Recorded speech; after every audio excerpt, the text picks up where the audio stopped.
Good morning. This is one amazing knot. It is the most simplest knot ever to learn. It's called timber hitch and was in fact the very first knot I learnt to tie. Rope around the tree,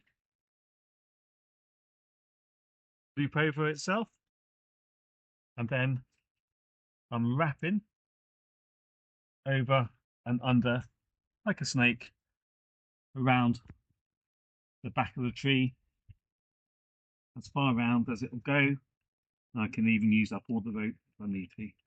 At least 3 to 4 wraps is fine. Cinch it down, and there you have your timber hitch. Amazing, easy.